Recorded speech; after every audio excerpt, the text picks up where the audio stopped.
Hello, my good friends. As some of you might know, I'm a high school teacher in Australia in the public education system, and there's currently a review into the national curriculum, which goes from prep to year 10 and is essentially mandated to all public schools across Australia. The right wing is having a hilarious time currently responding to the draft curriculum, and I wanted to focus on this Sky News clip with Paul Murray and a professor. Is he a professor? Let's see. Kevin Donnelly is a man who we love to talk to about education, and today we learned that the resources sector has got its issues about more changes to the national curriculum and bad ones, particularly on the side of mathematics. Kevin, what a surprise though. I mean, I do love that they're saying that these things will mean that the types of people who put their hand up to want to join our sector are not quite going to be up to scratch. So from what Paul Murray there, absolute lapdog of the right and total Donald Trump simp, what he just said there about both mathematics as well as that headline, that right there that says coal to be demonised in the curriculum, you would assume that they're going to go into how both of those things exist. You would assume that they are going to explain both of those conceits, right? They never do.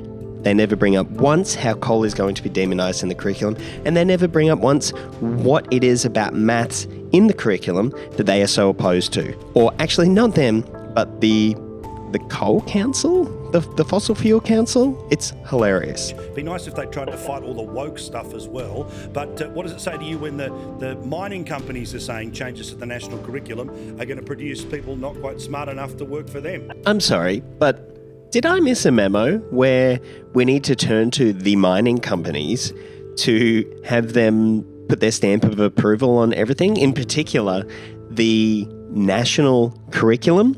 And can I just point out that as of 2019, the mining industry employed about 2% of the Australian population, which, look, is nothing to sneeze at, and I'm all for workers' rights. However, if you look at this table, I've highlighted all of the other industries that employ more people than the mining industry. That is a lot. Why is this not the focus? Why are any of these industries not the focus? And, well, I mean, I know why, because the Australian mineral resources lobby groups are so incredibly powerful, are so incredibly rich, and they pump so much money into lobbying efforts and into media stunts like this. Well, there's nothing surprising, Paul. And Oh, can we see what's just popped up on screen? An ACU senior research fellow. That's all he is. Well, that's interesting. Well, why don't we go and have a look at his website to see how he describes himself. And yes, along with a glowing review from John Howard, he describes himself as one of Australia's leading conservative public intellectuals and cultural warriors. Isn't that lovely? I wonder why Sky News instead chose to just identify him as a senior research fellow instead of someone who does this kind of shtick for a living. I've been involved in curriculum for many years, as you know, and I reviewed the national curriculum in 2014. I remembered in 1993 we had the Keating government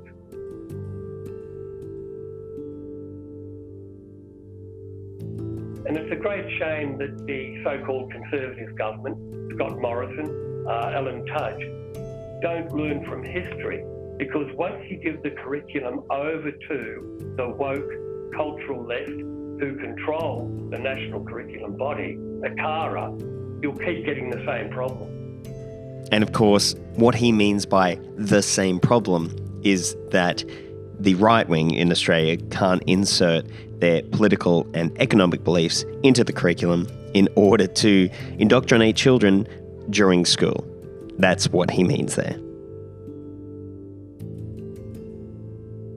Which way do they reckon that the far-left governments of Western Australia, the ACT, the Northern Territory, Queensland and Victoria are going to be going in the next little while?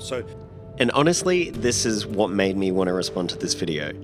Obviously, I have some interest in this, being a teacher for a decade and understanding what the curriculum review is, and also, the political machinations that run in the background with regards to a national curriculum.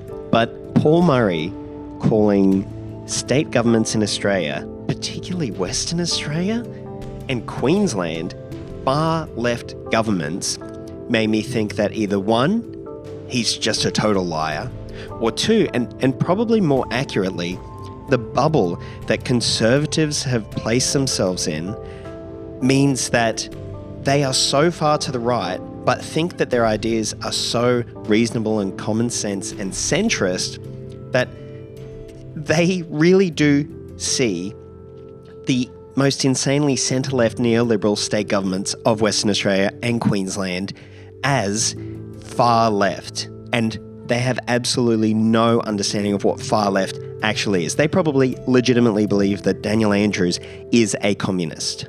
Even if the federal government was all in opposing it, isn't the system that's in place where the states have an equal say to the federal government means that even a government willing to push back gets steamrolled? So basically now what's going to happen is they're just going to talk for a whole bunch of time about the inefficiencies in the Australian federal and state system and essentially pushing for why they think that the federal government should have a lot more power over the states. And the reason is because the federal government tends to do a lot better electing Conservative governments, whereas state governments that are responsible for delivery of services, public transport, health, education, etc., are far more likely to get left-leaning governments, because left-leaning governments are more likely to prioritise service delivery rather than austerity measures, privatisation, and cutting those very services that people need. And so what Conservatives want is a far more powerful federal government. You know, as we've seen in the last 30 years or something, it is way more likely that the coalition is going to be in control of the federal government and the states are going to be run by Labor governments. And the Conservatives hate that, the right wing hates that, and they want the federal government then to have as much power as possible. Despite what they say about not liking government interference, etc., when it comes to their pet projects, they love that stuff. They want to lick all the boots and simp for Daddy Morrison, just as much as they simp for Daddy Murdoch. As you know, Paul, we're going backwards in mathematics and science in particular. Our students are a year behind students in Singapore, Hong Kong, Finland, and standards will only continue to fall if we don't get hold of this. Now, he's right here to point out that these statistics are real and that these are worrying statistics as well. But the Conservative approach is to grab hold of the curriculum, as he says in the next part, and just implement all of the ideas that they have had for the last 100 years. There is nothing new and there is nothing evidence-based in what they want to impose. Unlike if we have a look at a media release from the Australian Education Union that looks at the Investing in Schools Funding the Future report, they state, the report shows a capital investment gap of over $8,000 between 2009 and 2018 per public school student compared to their private school peers, and that private schools have received 2 to 4 times the level of investment of public schools per student every year since 2013, a funding gap which Rorris describes as a ratio of shame and inequity. Australian public schools are one of our nation's greatest institutions. Every school should be a place where every child can have their needs met, find the opportunity to thrive, and meet their full potential. Public school enrolments have grown by 300,000 over the last decade, and there will be an additional 200,000 students entering public schools in the next 10 years, but we don't have the classrooms that we need to cater for this growth.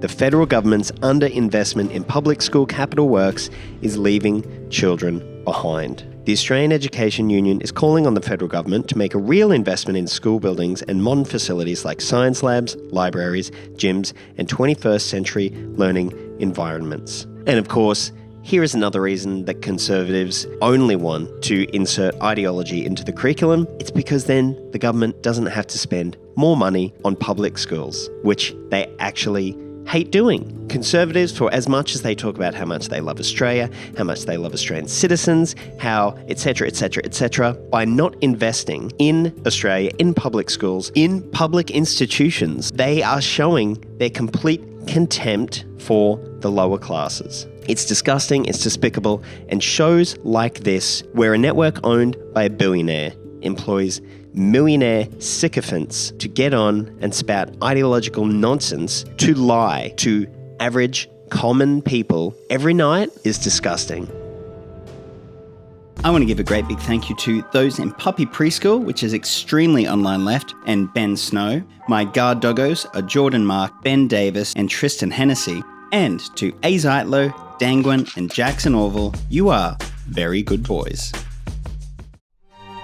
They're based on feelings, not facts. I'm not your gender studies professor who has to cater to your trigger warning, microaggression, safe space bullshit. Most women are happier at home. Clean up your room. Organize your local landscape. Schedule your time. And I have to say that my brain is still in recovery mode from taking in so many high-level important ideas.